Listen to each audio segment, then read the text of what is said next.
Perkenalkan, nama saya Ahmad Dira dari kelompok 3. Assalamualaikum warahmatullahi wabarakatuh. Perkenalkan, nama saya Jihan Nazla Fitria, NIM 2014070065. Assalamualaikum warahmatullahi wabarakatuh. Perkenalkan, nama saya Larustuti Indriyanti, NIM 2014070034. Assalamualaikum warahmatullahi wabarakatuh. Perkenalkan, nama saya Nurul Aminah, NIM 2014070085. Baiklah, di sini saya akan menjelaskan tentang KPK. Materi pertama yang akan kita bahas yaitu kelipatan suatu bilangan. Apa itu kelipatan suatu bilangan? Untuk lebih jelasnya, perhatikan contoh berikut ini. 1 kali 3, 2 kali 3, 3 kali 3, dan seterusnya. 1 kali 3 sama dengan 3, 2 kali 3 sama dengan 6, 3 kali 3 sama dengan 9. Dari hasil perkara berikut ini, yang merupakan nilai dari kelipatan suatu bilangan yaitu 3, 6, dan 9. Sedangkan 3 di sini berfungsi sebagai atau merupakan suatu bilangan atau nilai asli. Sedangkan 1 dan 2 di sini merupakan bilangan lainnya. Contoh lainnya yaitu 1 kali 9, 2 kali 9, 3 kali 9, dan seterusnya.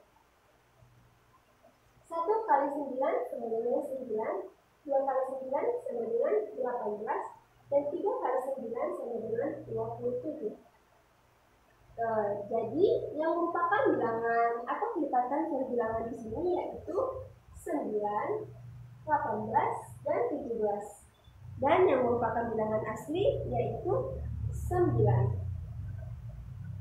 Jadi, dapat kita tarik kesimpulan bahwa kelipatan suatu bilangan yaitu nilai yang didapat dari hasil perkalian antara bilangan asli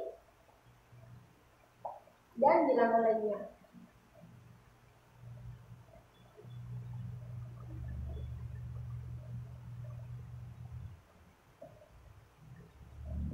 Mungkin cukup sekian materi yang dapat saya sampaikan. Saya akan melanjutkan materi dari teman saya, Nurul, yang mana materi saya kelipatan persekutuan dari dua bilangan. Sebelum saya menjelaskan atau memberitahu kalian apa itu persekutuan dari dua bilangan tersebut, jadi persekutuan dari dua bilangan tersebut akan saya pelajari atau sudah pernah dipelajari sejak duduk di bangku SD kelas 4. Jadi sebenarnya kelipatan persekutuan dari dua bilangan tersebut mempunyai kemiripan atau kesamaan. Jadi kalian harus bisa menentukan cara kelipatan persekutuan dari dua bilangan tersebut, biar kalian tahu menentukan cara-cara atau mengisi soal sebagai berikut.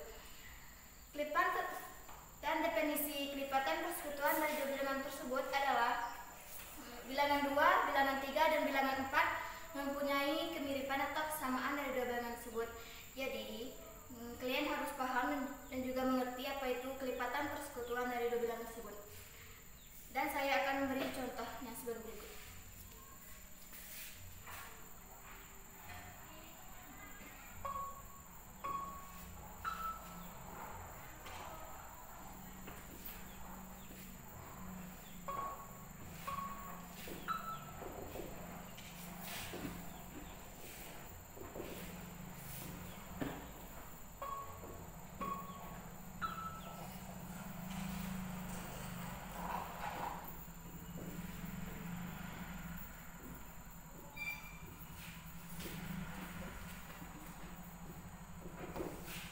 Jadi, anak-anak, kalian harus tahu kelipatan persekutuan dari bilangan 3 itu apa, kelipatan persekutuan dari bilangan 1 itu apa.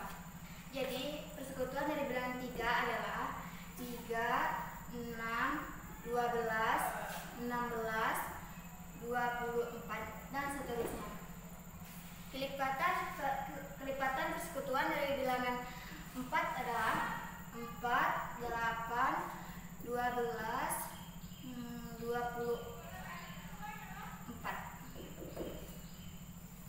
24. Jadi kelipatan persekutuan dari 3 dan 4 adalah 24. Jadi kelipatan persekutuan dari bilangan 3 dan dari persekutuan dari dua bilangan 3 dan 4 adalah 12 dan 24. Mungkin hanya inilah yang dapat saya jelaskan, dan materi selanjutnya yang akan dibahas oleh Jihan.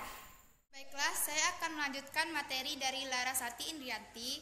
Materi saya adalah KPK, kelipatan persekutuan terkecil dari dua bilangan. Saya akan melanjutkan materi dari KPK. KPK, kelipatan persekutuan terkecil. Saya akan menjelaskan pengertian dari KPK dalam aritmatika dan teori bilangan. Kelipatan persekutuan terkecil atau KPK dari dua bilangan adalah bilangan bulat positif terkecil yang dapat dibagi oleh kedua bilangan itu. Dalam bahasa Inggris, KPK dikenal dengan least common multiple atau LCM. Nilai dari KPK adalah bilangan persekutuan terkecil yang merupakan kelipatan dari dua bilangan. Cara menentukan nilai KPK. Yang pertama, kelipatan masing-masing bilangan. Kedua, menggunakan faktorisasi prima. Faktorisasi prima terbagi menjadi dua, bisa menggunakan tabel dan bisa juga menggunakan bahan faktor. Baiklah, kita akan masuk ke contoh yang pertama tentang menggunakan kelipatan masing-masing bilangan. Tentukan kelipatan dari 2 dan 3. Cara pertama, kita buat kelipatan dari 2 dulu. Kelipatan dari 2 adalah 4, 6, 8, 10, 12, 14, 15, 18, dan seterusnya. Kelipatan dari 3.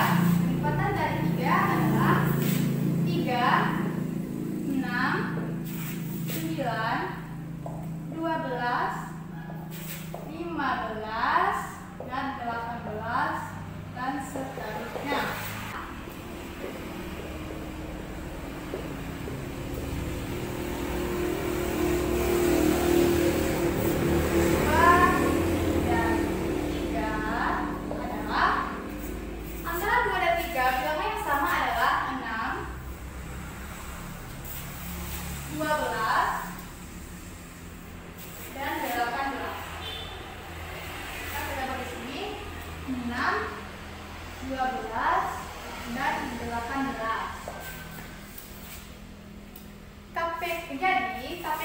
Jadi KPK dari 2 dan 3 adalah kita ambil bilangan yang terkecil dari ketiga ini, yaitu 6. Hasilnya 6. Kita akan melanjutkan contoh yang kedua, yaitu menggunakan faktorisasi prima dengan tabel. Soalnya tentukan KPK dari 60 dan 84. Langkah pertama, kita terlebih dahulu membuat tabel.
bilangan ini. 5 dibagi 5 dapat 1, di sini turun dapat 7.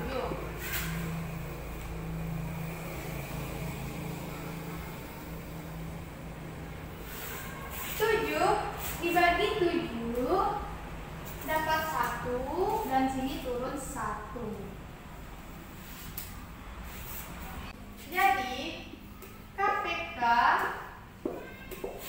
dengan menggunakan tabel kita ambil semua bilangan yang dapat membagi 60 dan 84. Jadi kita bikin 2 dikali 2 dikali 3 dikali 5 dikali 7. Hasilnya adalah 420. Sekarang kita akan masuk ke contoh yang ketiga, yaitu menggunakan faktor sisi prima dengan pohon faktor. Syaratnya ada 2. Jika ada faktor yang sama, maka kita ambil adalah pangkat yang terbesar. Yang tidak ada pasangannya juga kita ambil. Kita masuk dalam contoh, tentukan KPK dari 15 dan 18. Kita bikin pohon faktor dari 15. 12 bisa dibagi 3 dapat 5, dan 5 dah habis. 18 bisa dibagi 2 dapat 9, 9 bagi 3 dapat 3. Maka dari 15 sama dengan 3 dikali 5, sedangkan 18 2 dikali 3 pangkat 2. KPK dengan kita masuk dalam syarat, jika ada faktor yang sama, ambil pangkat yang terbesar. Jadi antara 3 dan 3 pangkat 2, yang terbesar itu adalah 3 pangkat 2. Dan yang tidak ada pasangannya diambil. Apakah 5 ada pasangannya dengan 15? Tidak, maka kita ambil. Dan apakah 2 ada pasangannya di 15? Tidak, jadi kita ambil juga. Jadi 2 dikali 5 dikali 3 pangkat 2 sama dengan 10 dikali 9 sama dengan 90. Jadi KPK dari 15 dan 18 yaitu 90. Materi selanjutnya akan dilanjutkan oleh Ahmad Dira. Kelompok 3 ingin melanjutkan materi dari saudara kami Jihan, yaitu materinya tentang contoh penggunaan KPK dalam kehidupan sehari-hari berdasarkan soal cerita, yang mana soal ceritanya itu seorang ayah ingin membeli sebuah roti dan sosis di sebuah supermarket. Namun roti tersebut tersedia dalam satu pak berisi 12 dan sosis dalam satu pak berisi 8. Sang ayah tersebut mengeluarkan 4 roti dari paknya karena ia tidak ingin membelinya berlebihan. Tentu saja pegawai supermarket tersebut marah sehingga mengusirnya keluar dari supermarket tersebut. Dari soal cerita ini kita dapat menyimpulkan bahwa KPK bisa digunakan dalam kehidupan sehari-hari dalam membeli sebuah roti dan sosis. Kemudian yang kedua, dengan mengetahui KPK kita bisa menentukan jadwal liburan. Misalnya, Ani bekerja 3 hari yang lalu dan hari keempat ia libur. Kemudian Betty bekerja 4 hari yang lalu dan hari kelima ia libur. Sedangkan si Cika bekerja 5 hari dan hari ke-6 ia libur. Jika kita merenungkan dan memberi soal pada soal cerita ini, yaitu hari keberapakah mereka bisa berlibur atau bermain bersama-sama di hari libur mereka? Jawabannya yaitu KPK dari 4, 5, dan 6 adalah 60. Maka kita dapat menyimpulkan bahwa mereka bertiga akan libur bersama-sama pada hari ke-60. Kemudian KPK bisa juga kita gunakan untuk menghitung orbit planet.